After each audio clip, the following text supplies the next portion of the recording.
You've heard of the Amazon Echo, right? Google Home is the search giant's attempt to muscle in on that action. It's a voice-activated, internet-connected home speaker that can play music, control smart home gadgets, offer answers from Google Search, and deliver personalized information from the Google services you use daily. The Google Home speaker's secret weapon is the new AI-powered Google Assistant, which can offer contextual, conversational replies to your query. Is there an echo in here? Or does Google's deferential interpretation trump Amazon's original? Google Home feels far less imposing than the Amazon Echo. It's lightweight and much shorter, albeit a little fatter on the bottom end. It's R2-D2 to the Echo's Darth Vader. However, unlike R2, Google Home can't roam the Galaxy wirelessly because it needs to be plugged in at all times, just like the Echo. There's only one actual button on the Google Home, which turns the microphone on and off. Pressing it will serve up voice confirmation from the Google Assistant. The entire top surface of the Google Home is touch-sensitive. It can be tapped to pause and restart musical playback, or long pressed to activate the microphone. You can alter the volume by swiping clockwise or counterclockwise in a circular motion. This feels a bit late at times, though. Speaking of the microphones, there are only 2 far-field mics within the Google Home, compared to 7 on the Echo, but I can't say I noticed a difference when issuing commands. When Google Assistant is summoned with an OK, Google, or Hey, Google, command, a circular light arrangement, in the Google logo colors, of course, rotates in the center of the touch-sensitive surface. Home also offers more customization options than its rival. The speaker grill, which sits at the bottom of the device, can be twisted off and swapped out, with a number of alternate colors available from the Google Store. The idea is to ensure it fits the decor of your home. As with all smart home hubs and personal assistants, it seems like I'm in a perennial state of setup. As I progressively discover new skills, Google calls them actions, and add more apps and gadgets into the mix. However, as far as the initial setup goes, it was super smooth sailing and completed within a few minutes.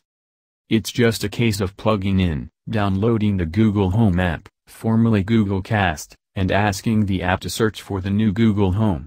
You'll give it a name, that is Living Room Home, configure your Wi-Fi network, connect your Google account, and off you go. The app, as well as an insert inside the box, provides a list of some of the things you're able to accomplish by starting a sentence with OK, Google.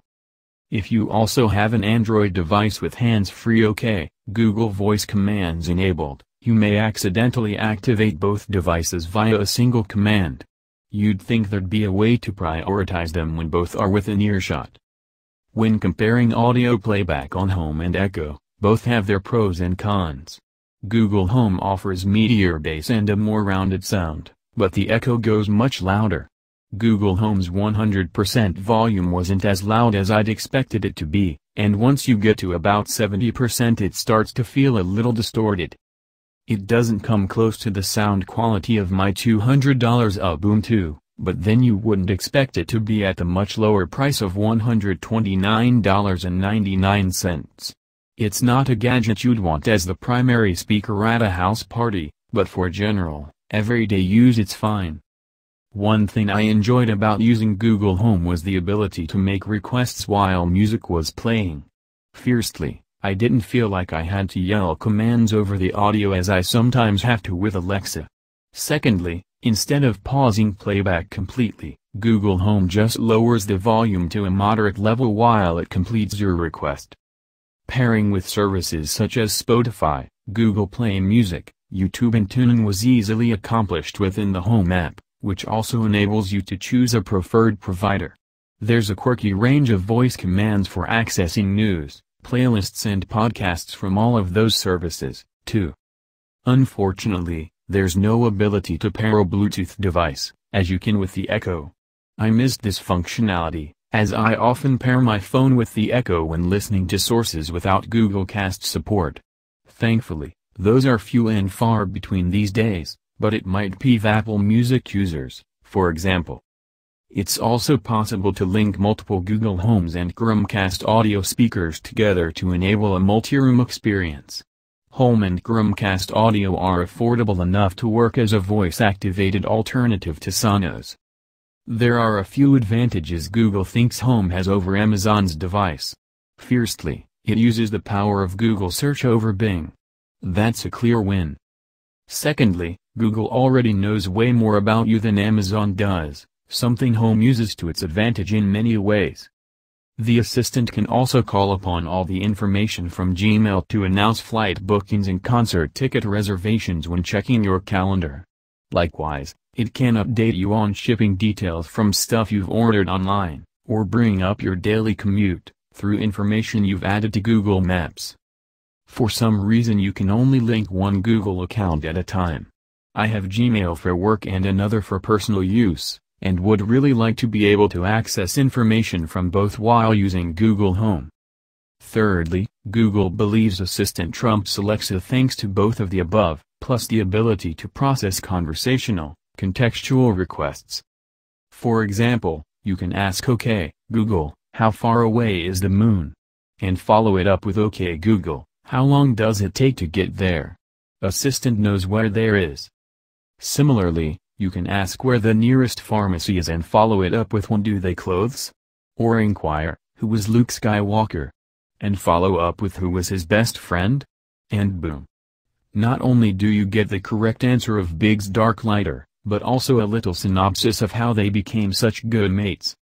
That's not to say Google Home is always right, but this is the type of stuff that completely stumps Alexa into a non-response.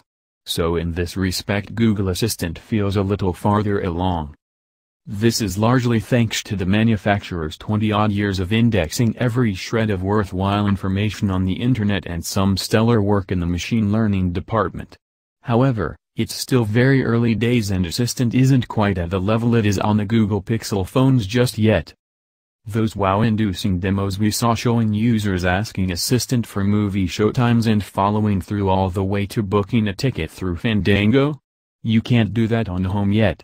Nor can you float a restaurant recommendation and then make a reservation through OpenTable. I assume that's coming, though. This brings us to third-party support. New conversation actions are being added all the time, including Netflix, Uber, Domino's, WebMD, Todoist, HuffPo and Wall Street Journal in the last couple of weeks.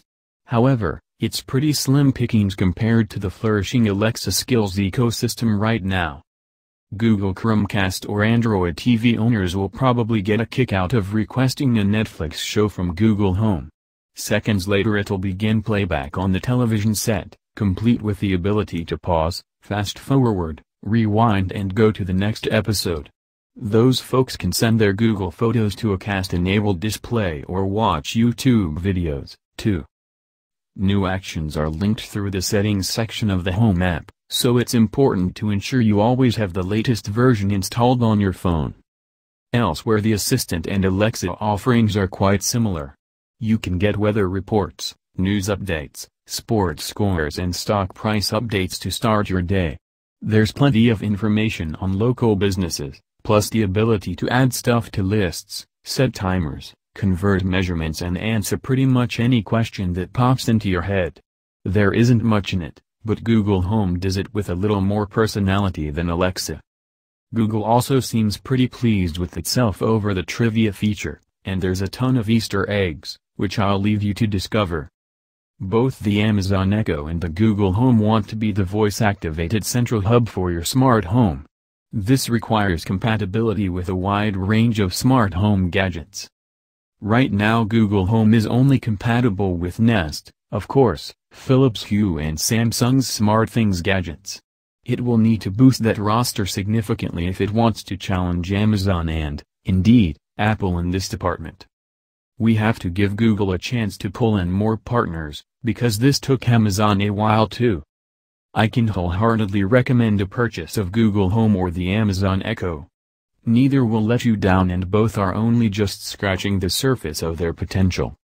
However, if you're choosing between the Echo and Google Home, there are a few things that could swing it either way. The Echo currently has more available skills and better support for third-party gadgets and services. Alexa is also way further along in its development and you can benefit from Bluetooth connectivity. However, Home is significantly cheaper and better looking, and it has the huge advantage of Google Search Assistant, conceivably, has a higher ceiling than Alexa, thanks to its ability to hold a conversation and provide contextual responses. The choice could also come down to how comfortable you are with either of these data-hungry companies having an ear in your most intimate space. Personally, I'm more comfortable with Amazon than Google. Maybe that's misguided, but it's my hunch.